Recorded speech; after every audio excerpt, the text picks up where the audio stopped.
Dober dan, pozdravljeni v podcastu Zgodbe in Punk's Not Dead. Punk's Not Dead. Klara Zupančič je glasbena urednica na Valu 202 in velika fanica punka. Klara, tako velika ljubiteljica si, da si se zadnje mesece poglobila v zgodovino te zvrsti, ki obhaja Abrahama, kakorkoli se to sliši morda malce groteskno slovensko. Res je, pravimo, da praznuje punk letos 50 let, sploh zaradi izida prve plošče Ramones, ampak punk v bistvu nima rojstnega kraja in nima rojstnega datuma. Ja, punk je seveda nepredvidljiv. Klara, kaj nas še čaka v 5 epizodah serije, ki si jo naslovila zelo povedno, Punk, zgodovina neposlušnosti? Kakšna so še ključna sporočila? Ključno sporočilo punka je ta koncept naredi sam, torej da lahko ustvarimo karkoli želimo s tem, kar že imamo. Govorili bomo tudi o tem, kako se je razvijal skozi leta, sprehodili se bomo čez njegov zemljevid, hkrati pa poudarjali, da je punk še vedno zelo živ in priljubljen, tudi v Sloveniji. Festivali, koncerti so polni, mladi pa ustvarjajo. Ja, hvala, Klara, več pa zelo podrobno, reportažno in z res zanimivimi sogovorniki, torej v 5 epizodah podcasta Zgodbe. Začenjamo pa kje? Z rojstvom punka in konceptom naredi sam. Punk, zgodovina neposlušnosti. Punk je en od krikov vpijočih v puščavi v tistem trenutku, ko je postalo jasno, da nimamo več nobene prihodnosti. Svet je utrujen, vera v prihodnost ni več samoumevna. Obljube prejšnjih desetletij zvenijo prazno, besede oblasti so izgubile težo, občutek varnosti je izpohtel. Mladi odraščajo v času negotovosti, brez jasne smeri, brez občutka, da jih kdo posluša. Jeza se kopiči, dolgčas postaja političen, tišina preglasna. Nekje med strahom in cinizmom nastaja potreba po nečem novem. In ko postane vse preveliko, predrago, preveč oddaljeno od vsakdanjega življenja, se zgodi reakcija. Ne kot trend, ampak kot nuja. Nekaj surovega, neposrednega, brez olepševanja. Nekaj, kar ne čaka dovoljenja. To je punk. Da si izve sam do sebe, pač da ne zgubi svoje vrednote, to je najbolj pomemben.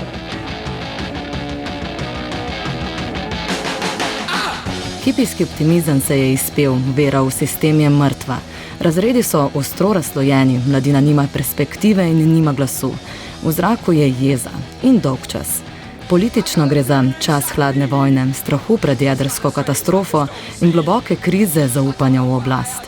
Združene države se pobirajo po Vietnamu in aferi Watergate, v Veliki Britaniji vladajo stavke, inflacija in brezposelnost. Mladi nimajo prihodnosti, saj ne take, ki so jim jo obljubljali njihovi starši. Popularna glasba je ujeta v svojo lastno veličino. Rock je postal velik, drag in odmaknjen od resničnega življenja. Glasba, ki zahteva čas, denar in potrpežljivost, natanko tisto, česar mladi v 70-ih nimajo. In v ta vakuum udari punk. Punk rock is my life and don't you forget it. Kaj sploh je punk? Kako ga definirajo tisti, ki se v njem počutijo doma? Kako je pognal svoje korenine, raziskujemo v prvem delu nove radijske dokumentarne serije o punku. Punk je zame čist navadna rock'n'roll muzika, ki pač je vzpostavljena z nekimi elementi, ki jih pač poznamo, hkrati je bil pa odgovor na določene pojave znotraj glasbe, ki so bili v 70-ih letih. Tisto, kar je ključno, je definitivno ta do it yourself moment, se pravi naredi sam. Obenem je pa tle ta moment, ki se mi zdi zelo ključen za punk in za razvoj popularne muzike in alternativnega roka nasploh v nadaljevanju, je bilo to, da eni so pač imeli bende, drugi so pa delali fanzine. Potem sam si delal svoj imidž. Se pravi, je bil na nek način to, kar me doskrat danes malo zbode in si rečem, to danes manjka, bil je izrazito antipotrošniški. Se je naslanjal na anarho-levičarske ideje. A v krogu, kot grafit, je pač znan znak punka bil tudi in pri nas in povsod. Ampak vse to je težilo k pač neki svobodi izraza.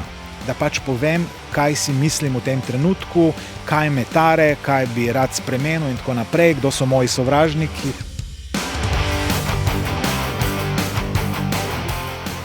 V analizo punk Abrahama nas je uvedel Igor Bašin, glasbeni kritik, publicist, filmar in urednik. Definiranje punka je hkrati težavno in enostavno, zato nam pomaga tudi eden izmed začetnikov domače punkovske subkulture. Gregor Tomc je stal za punkerti, punk pa več kot šteka, tudi kot profesor in sociolog. Punk je en hard rock za jezno glarijo. Hiter mora biti, jezen mora biti, plesen mora biti, to mora biti glasba za druženje. Zame je prava umetnost vedno to, no. Svoj pogled na punk predstavi tudi Jasna Babič iz Rimšek, sociologinja in kulturologinja, sodelavka Mirovnega inštituta ter dolgoletna programska koordinatorica kluba Gromka na Metelkovi. Punk je lahko samo glasbeni žanr, lahko je pa tudi način življenja. Odvisno kako si ga interpretiraš. Zdaj zame je to nekako kar oboje skupaj, ampak dejansko je res lahko tako. Lahko gledaš po nivojih, imaš osebe, katere pa samo poslušajo punk kot žanr in jim je ta muzika všeč, jih sprošča, grejo na koncerte, ampak pač drugače je njihovo življenje vpeto v čist ene druge stvari. Imaš pa ljudi, kateri so s tem res rastali že od mladega in jim je to neke vrste identiteta. Nadaljuje glasbeni organizator in publicist Igor Vidmar, po domače kar boter punka. Po tolkem času, po skoraj že 50 letih, so mogoče vse možne interpretacije tega, kaj je punk, kaj je bil za posameznike, za kolektiv in tako naprej, za celo sceno in tako naprej. Ne? Ampak seveda, po drugi strani je pa tudi že dovolj, bi rekel, definicij, ki so jih pomembni ali pa manj pomembni ljudje izrekli takrat, v času, ne? V realnem času, kot bi rekel Janez Janša, ne? In recimo bom prebral eno, za začetek. Punk je nacizem v malem, je rekel Dušan Erzin, skladišnik. Ne?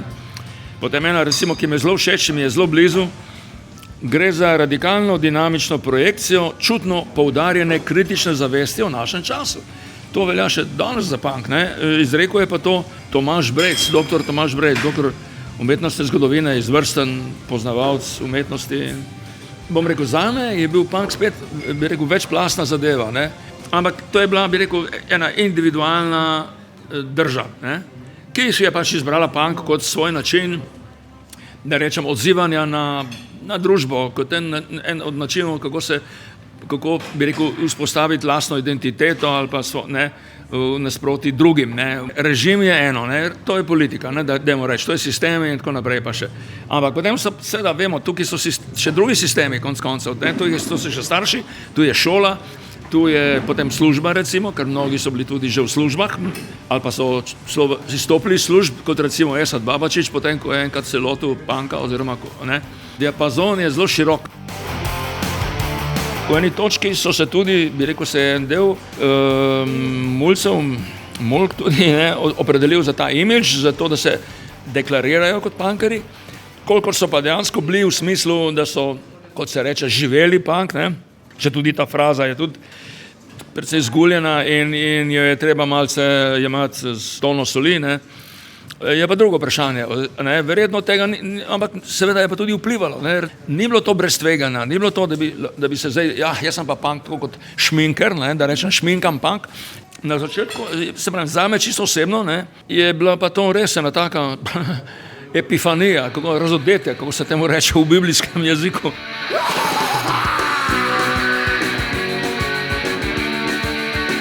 Ustvarjanju daje prednost tudi Igor Drnovšek, novinar ter kitarist in avtor zasedbe Njet.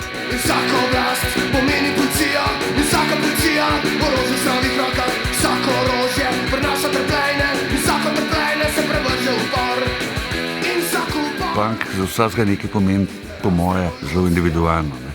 Za mene je punk svoboda. Ne. Punk je ustvarjanje, dajanje prednosti vsebini pred formo. S punkom so se ukvarjali ljudje, ki niso imeli pojma o inštrumentih, pa so naredili najboljše punk komade, ne? Oziroma sploh je pač najboljših komadov sploh. Ne? Punk je pač svoboda ustvarjanja, v katerem te ne omejujejo neke vizije. Ne?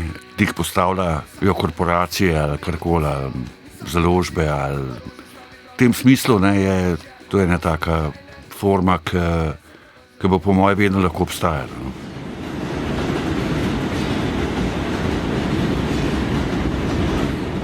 Preden je v New Yorku, natančneje v predelu Lower East Side, deloval bar Niagara, se je lokal imenoval A7.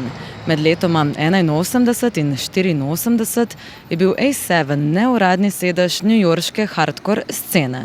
In prav v klubu Niagara se zdaj dobim z Drewjem Stoneom, ameriškim filmskim režiserjem, producentom, avtorjem, glasbenikom in kulturnim zgodovinarjem, znanim po glasbenih videospotih, dokumentarnih filmih in televizijskih projektih, med drugim tudi po filmu The New York Hardcore Chronicles. Gremo v Niagaro.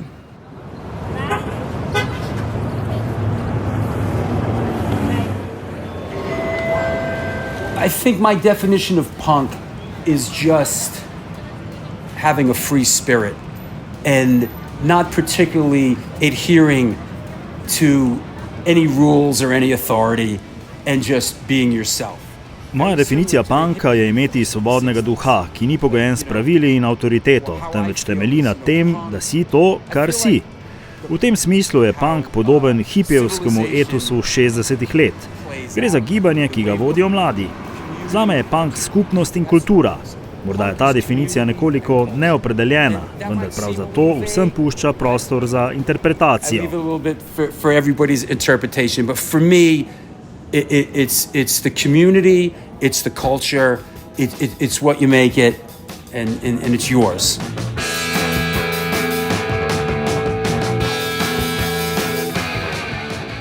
Discord Records je družina.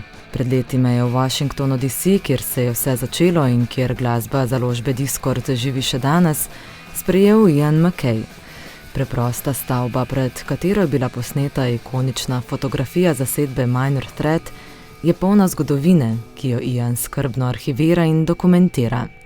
Popeljal me je skozi prostore za vadbo, nizkoklet s tramovi, ki so med bendovsko vadbo onemogočali očesni stik med ustvarjalci in skrbno urejenim arhivom, ki je zavarovan pred požari in poplavami. Lucidno in z izjemno ostrim spominom je pripovedoval o nastopih v Ljubljani, povprašal o ljudeh, s katerimi je v Sloveniji sodeloval, pripomnil, da je ena njegovih najljubših slovenskih skupin Miladojka Junit in pokazal na stotine, če ne tisoče vestno shranjenih pisem, ki jih je prejel tako od ljubiteljev njegovega dela, kot tudi od glasbenikov. Med njimi je bilo celo pismo 15-letnega Davea Grohla, ki si je želel igrati v Ianovem bendu. Obiskala sem tako imenovan Discord House, kamor so v začetku 80-ih preselili delovanje založbe. Vsi, ki so tam živeli, so igrali v skupinah. Bila je na prvih skupnih hiš v okolišu, hitro je postala središče druženja.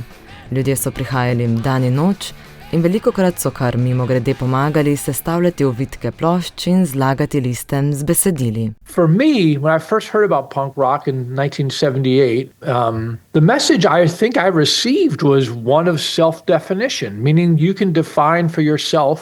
Sam se lahko definiraš, kdo si in kaj počneš. Ne potrebuješ odobravanja, ni treba, da se prilagajaš konceptom in definicijam drugih.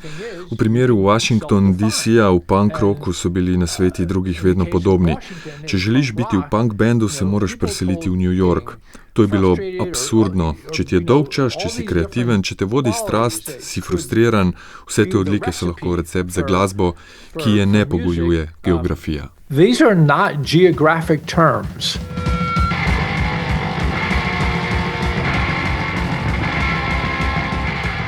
Vendar punk ni padel z neba. Da je sploh lahko nastal, se je moralo prej zgoditi nekaj drugega.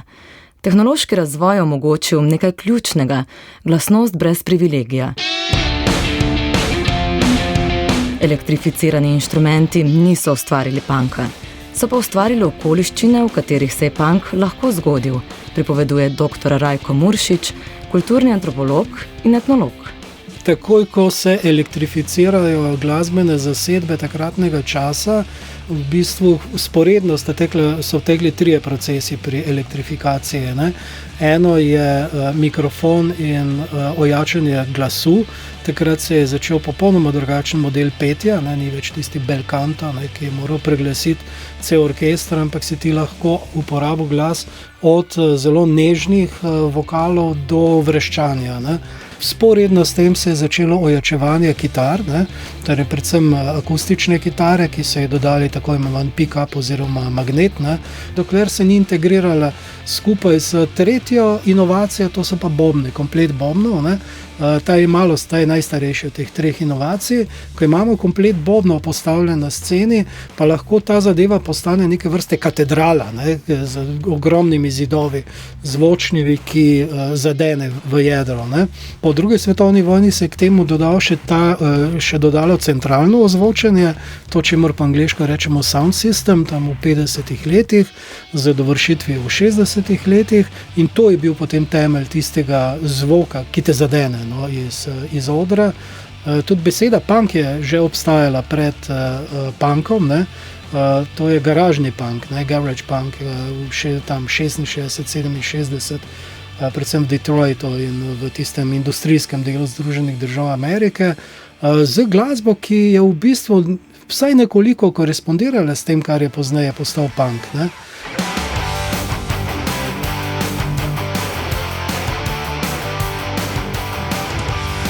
V bistvu gre pa za gibanje, ki je back to the roots, nazaj k koreninam. Vsa ta navlaka, ki je nastala v 70 letih, vse te navlake se je treba znebiti in se vrniti nazaj k koreninam. In te korenine smo že malo poznali. Poznali smo Iggyja Popa, pa The Stooges, poznali smo tudi malo Lou Reeda. Tako da smo vedeli, eni starejši rockerji so, ki se tudi temu zoperstavljajo, poznali smo Velvet Underground. Ampak v bistvu je šlo pa res za to, da vsak po svoje skuša ponovno igrati en prvinski rock. Komade, ki so 3-minutni, ki so neposredni, direktni, ki so hkrati glasba za ples, pa tudi komadi, ki imajo kaj zapovedati. Skozi leta se punk preobleče, razvija, išče nove poti, prekriža pa jih tudi glasbena industrija. O punku razmišlja glasbeni kritik Jaša Božinel. Energična, politično nabita muzika, ki te aktivira in angažira. Mislim, že ko smo bili mi mulci, je to že potrošniška kategorija, isto kot karkoli drugega, in si ga tako gledal, pa se malo vrneš k temu pojmu in celemu gibanju, se ti zdi, da je še zmeri on je najbolj... Meni osebno, poleg je tak rejva v 90-ih, je bil še zmeri to v Sloveniji nasplošno, po mojem, najbolj pomembnih gibanj v popularni kulturi, ne. Ja, zdaj, kaj mi pomeni zdaj, pa ne vem, še zmeri neki koncept, kateremu se vračaš in ga v bistvu umeščaš v različne kontekste, v bistvu vsakdanjega delovanja, no, tako neki ta naredi sam etos, to, da malo se izogibaš pravilom mogoče in to, da si trmast in delaš stvari v bistvu izven institucionalnih okvirjev, mogoče to tudi, ta izven institucionalnost. Pri punku se ful rado vedno ves čas poudarja ta uporništvo, katero verjetno v času nastanka je bilo res, ne? Mislim, ne moramo tega zanikati, ker pač punk je produkt nekega časa, nekih družbenih vplivov in političnih vplivov, tako da v tistem času je predvsem pač res pomenil nek revolt, čeprav mogoče predvsem na simbolni ravni v vsem začetku. Punk. Zgodovina neposlušnosti. Ko govorimo o punku, se vedno znova pojavi isto vprašanje. Kje se je vse skupaj sploh začelo? In odgovor je, ne vemo. Ali pa vsaj ne moremo pokazati na eno samo točko, en sam trenutek, en sam oder. Punk v resnici nima rojstnega kraja in nima rojstnega datuma. Ne rodi se iz ene ideje, ene plošče ali ene skupine. Nastaja hkrati na več mestih, iz podobnih občutkov, iz podobne napetosti v zraku. Pripovedujejo Igor Vidmar, Rajko Muršič in Igor Bašin. Če začnemo od začetka pri Elvisu Presleyu, in to je bil prvi, bi rekel, izbruh mladinske kulture sploh, ne? No, potem pa seveda 60. leta proti vojne, ta kontrakultura ameriška proti vojni, ki je bila tudi globalna. Potem pa seveda ta umiritev, ne, s temi heavy metalom, pa symforokom in tako naprej. Potem pa je punk eksplodiral, ne? Ampak od takrat naprej seveda je ta sistem, ne, medijsko-kapitalski, komercialistični sistem, vedno bolj hitro absorbiral vsakršne novosti. Če so bile kvalitetne, zanimive, jih je izkoristil, seveda tudi, da rečem, odrinil, ko je bilo konc, ne, ko niso bili več. In danes je dosti težje, ne bi rekel. Meni osebno, zame je pač to prvo srečanje Sex Pistols, začetek punka zame in to je to, ne?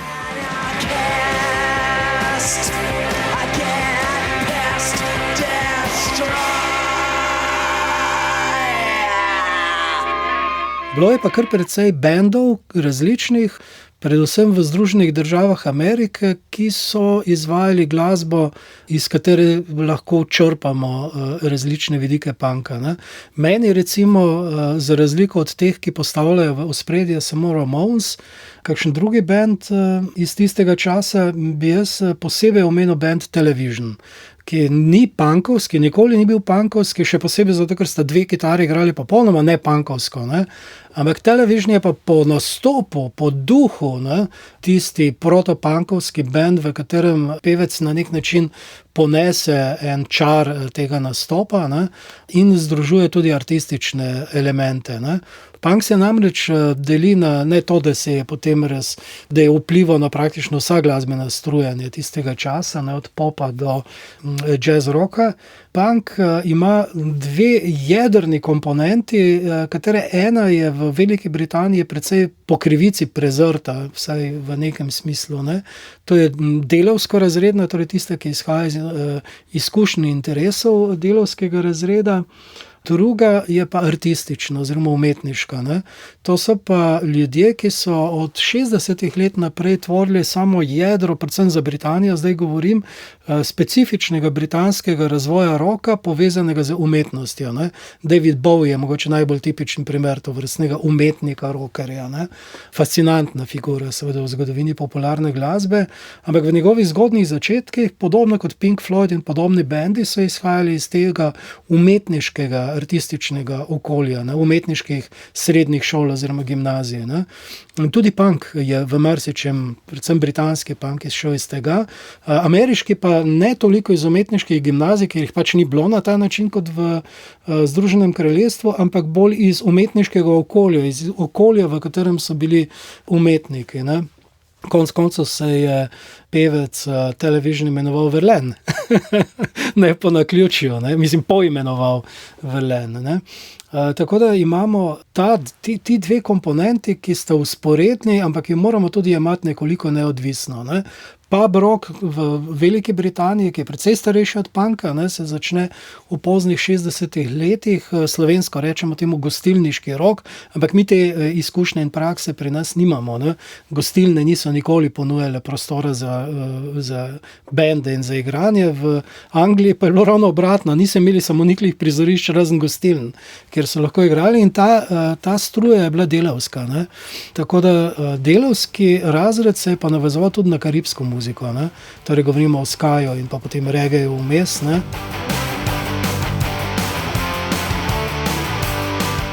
Etimološko naj bi besedo punk med prvimi uporabili člani newyorške skupine The Fugs. Ti so na eni od svojih plošč v besedilu menili izraz punk rock, pripoveduje Igor Bašin. Šlo je predvsem za poskus, da bi poimenovali glasbo, ki so jo igrali.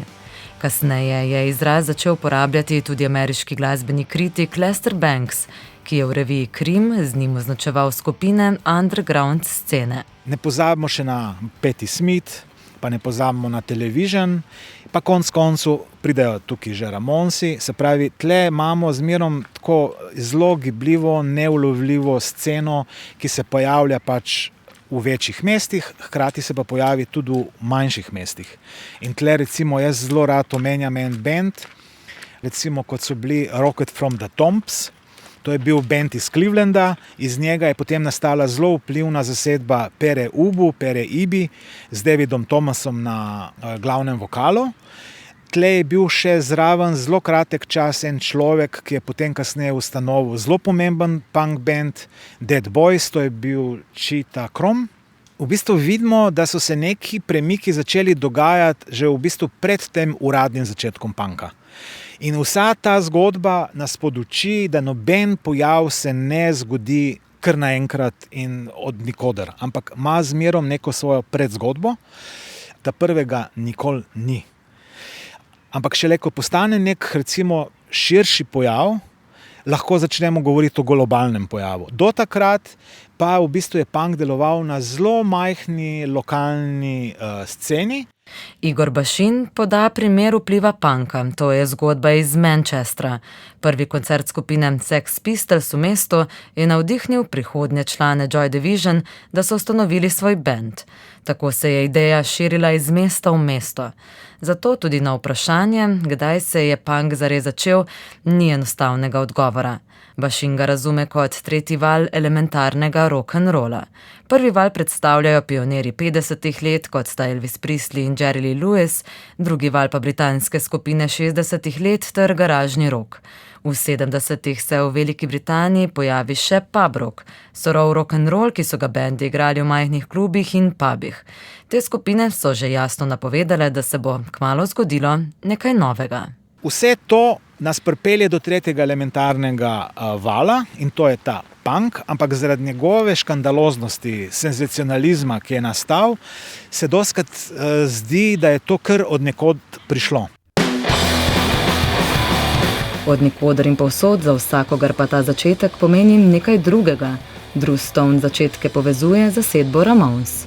Well, I think there's a lot of different opinions on what was the birth of punk and how it came, but I get, for many people, including myself somewhat, people feel that... Mislim, da obstaja veliko različnih mnenj o tem, kje in kako se je punk rodil.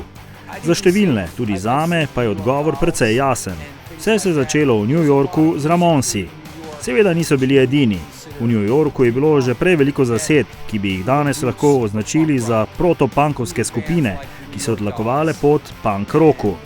Med njimi tudi New York Dolls. Ramones so tisti, ki jih številni dojemamo kot izhodiščno točko punka. Gre za izjemno pomembno in vplivno skupino, predvsem zato, ker je mlade navdihnila, da so sploh poprijeli za instrumente. Razlog je pravzaprav zelo preprost. Ramones niso bili posebej glasbeno virtuozni, a pokazali so nekaj bistvenega, da lahko vstaneš, stopiš na oder in to narediš, če imaš srce in pravega duha. Predtem je bila popularna glasba pogosto zgrajena na čaščenju idolov. Velike skupine, kot sta The Rolling Stones in Led Zeppelin, so ustvarile razdaljo med izvajalcem in občinstvom. Oder je bil visoko, obiskovalci pa spodaj, skoraj kot pred oltarjem. Ko pa so se pojavili bendi, kot so Ramones, se je ta razdalja sesula.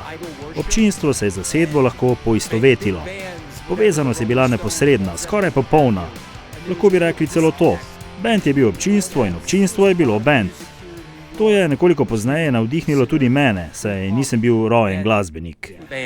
And that inspired many people, including myself a little bit later on, to go out and play music. Because I was not a born musician per se.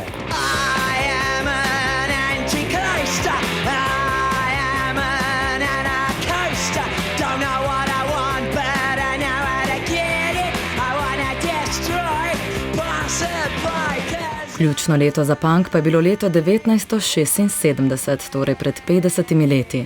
Ramones izdajo istoimenski prvenec, angleška zasedba The Damned izda komad New Rose, ki ga mnogi označujejo za prvi singl britanske punk skupine, Sex Pistols istega leta prvič nastopijo in izdajo prvi singl. O ključnem letu punka pripoveduje Gregor Tomc. Zanimivo je, da se vse te stvari začnejo dogajati okrog leta 76. Leta 76 Sex Pistols izdajo Anarchy in the UK pa God Save the Queen. Pa imajo ta neslavni nastop na televiziji, kjer preklinjajo in postane to izbruhne moralna panika in se vsi zgražajo nad punkom. Skratka, leto 76 je bilo v Londonu definitivno nastanek punka.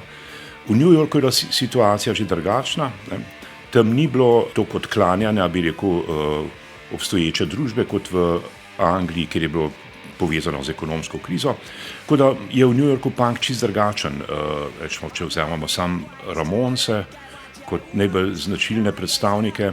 Ramonsi niso jezen band, kot so bili Pištole jezen band. Ramonsi so v bistvu en ludističen band. Beach Boysi na speedu bolj, kot pa kaj drugega. Pa imaš, zanimivo rečemo, v Avstraliji imaš sceno v Brisbaneu, ki je pa bolj podobna angleški spet, ne? Bendi kot so The Saints. Iza prav leta 76, I'm Stranded, naprimer. Ne? Nekaj, kar je bilo skupno vsem tem bendom, je bilo, da so odklanjali sredinski rok tistega časa. Na eni strani to je bila mularija, ki se je rok tistega časa dolgočasil. Sred 70-ih let si bil na eni strani komercialne rock bende, kot so bili, ne vem, Journey, Foreigner, Kansas in tako naprej, ki jih slišati nismo mogli. Ne? Tisti polikan, poštirkan rock, brez jajc. Ne? Na drugi strani si imel artističen rock, ki ga tudi slišati nismo mogli, ker se nam je zdel izredno pretenciozen, naprimer Pink Floydi, King Crimson, podrečemo Ameriki, Grateful Dead, Frank Zappa. Mislim, to je bilo da je človek rekel, rock and roll bo umrl, ne, konc je. Ne?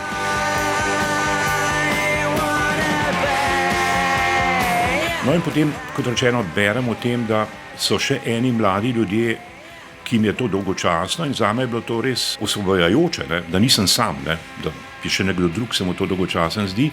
In moja prva reakcija je bila, ker živim v puščavi kulturni, ne? Moram v bistvu sam to narediti. Ne? In sem poznal Petra Lovšina, ki sva skupaj študirala prav na tej ustanovi. On je študiral novinarstvo, jaz pa sociologijo. In Pero mi je že igral te svoje komade, on je bil kantavtor. Mislim, kantavtor, tako sam doma je sam zase igral. In so bili njegovi komadi v bistvu všeč, ker so bili na eni strani preprosti, ni bil glih kitarist, da bi znal ne vem kaj igrati, na drugi strani so bili pa odštekani, naprimer komadi kot Bruhajmo vsi, bruhaj tudi ti, ne? O prednostih kolektivnega kozlanja, naprimer. Ali pa komad je imel o tem, kako mu je nekdo porno projektor ukradel in si ni mogel več drkati in tako naprej.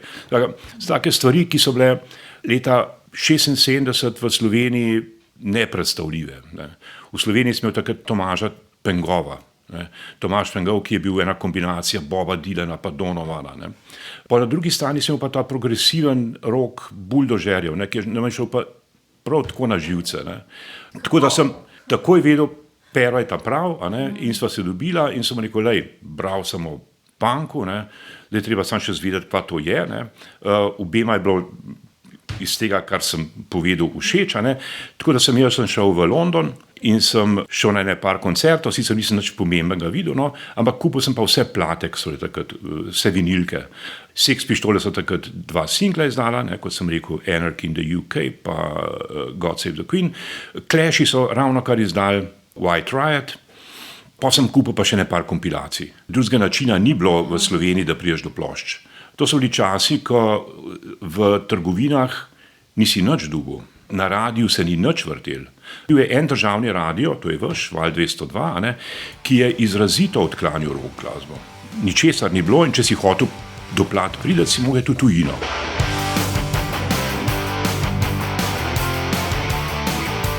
Če si hotel slišati, kaj se dogaja, si torej moral v tujino.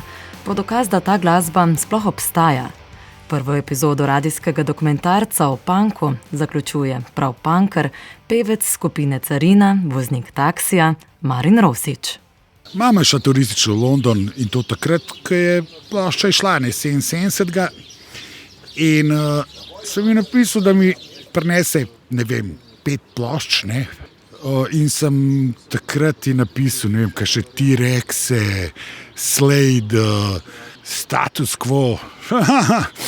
In tako nek seznamček in seveda ona je tam v Londonu, pač tam, mislim, da je prav vrečke, se še spomnim, Portobello Road, se pravi Virgin, verjetno trgovina. In je letela noter in 4 plošče so imeli, tisto 5. se ne spomnim več sploh, kaj je bila, pa niso imeli in je rekla tipu, daj ti meni nekaj, mi je dal denar za 5 plošč, daj nekaj zraven, in je tip dal Nevermind the Bollocks, ker je to takrat bilo top shit, Ko te odkrije in stisnejo, zbeži v mesto, skri se.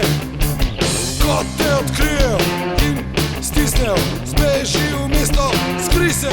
tem se prvi del naše zgodbe o punku sklene tam, kjer se je vse začelo. Pri surovem zvoku, 3 akordih in občutku, da lahko vsak vzame kitaro ter pove, kar misli. Videli smo, kako je punk vzniknil iz dolgčasja sredinskega roka, iz ekonomskih in družbenih napetosti ter iz potrebe po neposrednosti. In hkrati, kako je že od začetka nosil v sebi protislovje med uporom in industrijo.